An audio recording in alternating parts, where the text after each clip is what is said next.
first of all, how this conference came about? And second of all, is this something that might come back in the future?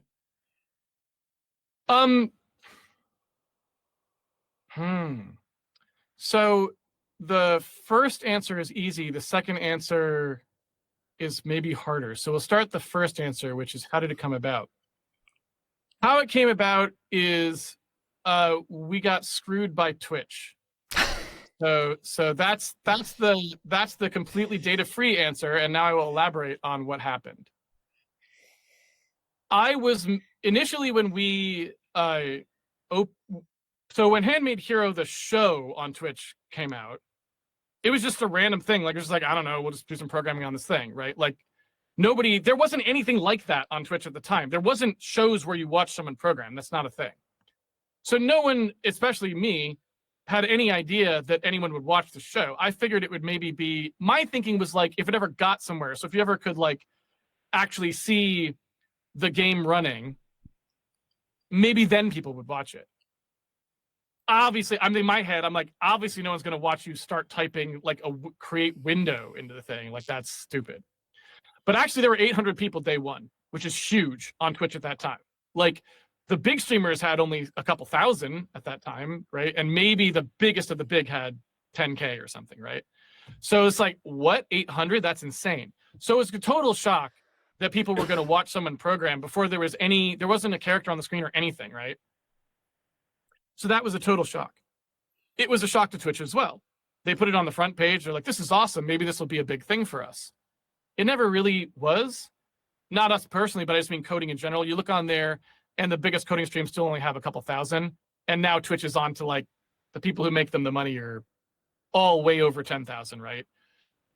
So I think watching people code didn't really pan out. It pans out for some of the creators though, because if you have enough subscribers, that's still a living. So some of the people who only have a couple thousand viewers or whatever, that's not the end of the world. You can make a living off of that.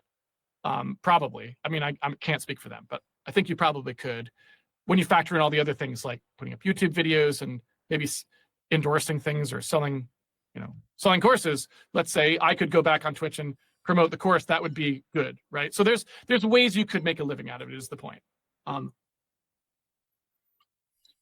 So Twitch was very excited and contacted me directly, and they were like, do you want to be a partner and all this other stuff? So that was very good, because at that time you couldn't just be a Twitch partner. They had to ask you, it was direct negotiation and a contract, that sort of stuff. And they sort of suggested to me one of their episodes that they would broadcast a conference if we did one. So I was like, okay, maybe I should do that because that would be really cool. Like it would be pretty nice to have a tech conference on Twitch. So I started doing some planning work for it. And then I have a conference call with Twitch where I'm like, okay, we want to do this. Can you come film it? And they're like, no, we're not really interested in that. Okay. So I'm like, could you have told me that before I started doing some work of like figuring out how to do this? So at that point I was like, well, maybe I'll just do it anyway. And I'll just, I'll maybe some volunteers will be willing to film it, which turned out they were. And we'll just try to put it up that way. And that was the first HandmadeCon. And it went pretty well. We had a full auditorium for it and people seemed to like it. We did 1 and 2. 2 was bigger, had more attendance and more seating and all that stuff. And it was 2 days as well. The first one was just 1 day. So it went pretty well, but it was never my intention. Like it was basically just getting screwed by Twitch. And I don't want to say that too harshly. Like it wasn't like there was malice. Like it wasn't like they were like intentionally trying to screw us. They were trying to help us originally, right? But it was just like, how corporations are, somebody says something, nobody else agreed with that. So by the time it actually goes to somebody who's like, wait, what do you mean we have to pay $5,000 to send to someone to record this thing? We don't want to do that. Then it's like, no, right? So that's what happened. Okay. And that's why they occurred. Will it come back in the future? No, probably not. I think one of the things about conferences is that if you look at, like, they don't really make any sense in a modern world. More people will watch this conversation that you and I are doing than would ever be able to even fit in a room. Even if we rented out like the Paramount, which is like the biggest theater we have here, it's only 2,500 people. And I bet you anything this video gets 3,000 or more views. Like when I tweet about it, that's how many people show up at least to watch one of these things typically, right? When I just look at what those numbers are. So there's just not a lot of point to the conference, because really all it does, to me anyway, is make it so that it's like a hard cost for people to bear. And if they don't bear that cost, they miss out on like some in-person networking or getting to experience something. So in my mind, it's like, if people want to meet up, I don't blame them. I also don't blame them for taking corpo money to go to something like the GDC, because it's basically like getting your corporation to pay for a way for you to network and find a different job. So if you can sell that to your corp, great, go for it. So I don't blame the attendees, but in terms of like, is this the future of education? A conference is just a bad thing. It's just another way that poor people don't get to experience something, right? And so to me, like, I see it as like, would I go through the trouble of actually doing this again myself? No, because I don't think conferences have a future as anything other than like a grift, really. Like they're just a way for they're just a way for things to happen that I don't think are necessarily beneficial. And that's not to denigrate anybody's particular conference, because a particular conference might be held with the best intentions and done in a very ethical way and all those things. But it's just to say, like, when I conceive of the future, I don't really want this idea that there's a $1,500 plane ticket plus hotel bill attached to the average person in Lebanon's ability to attend this educational experience.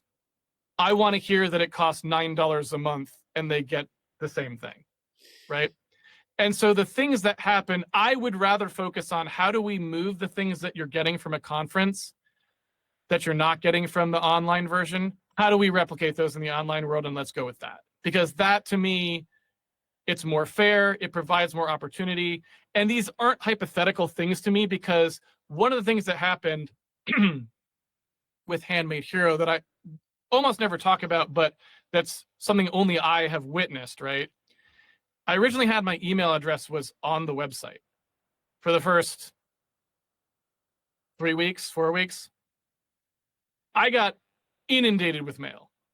There was so much mail that I took it off, right? Yeah. Even with it off, I still get people regularly emailing me, telling me how the series like changed their life.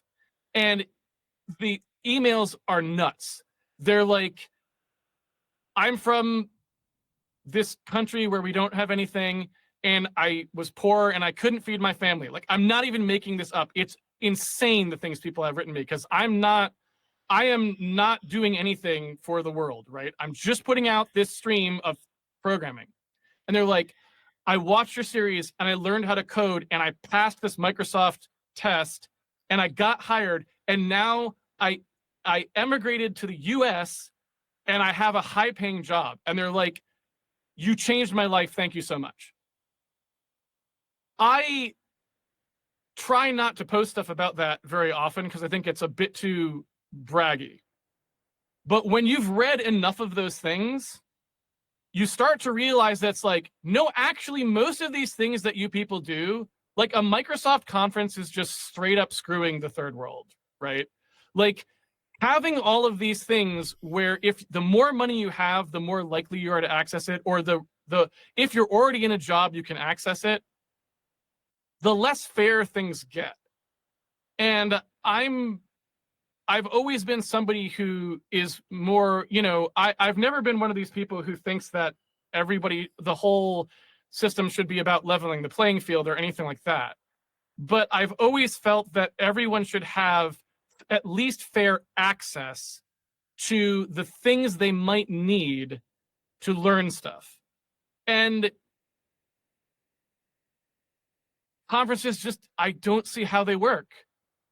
Even in an ideal world where somehow you paid the airfare for people from impoverished countries to go there, How many people could fit in the auditorium? How many people could fit in the hotel? There's a limit. We can't serve 100,000 people with a conference, really. Not this kind, right? Yeah. Even the biggest conferences in the world are 150,000 attendance, and that's over 4 days. So it's really less than that, right? So it's like, we need models that everyone who wants to learn can learn. And you already have enough problems with that as it is, because they need access to like a computer at the minimum, and those are expensive. So we already have barriers to overcome there to give people who are capable the ability to learn. And I don't know. So overall, it's like there's a lot of grief involved in putting up a conference. I won't even go into all of the things that are bad about running a conference, but it's bad. Trust me, it's awful. You don't want to do it. If I thought it was helping people out to do it, I would do it. But I actually believe the opposite, which is I believe that it hurts people, because it further restricts access to important things like networking and education. And conferences try to ameliorate that by giving away 200 tickets or having 200 scholarships. That's not enough.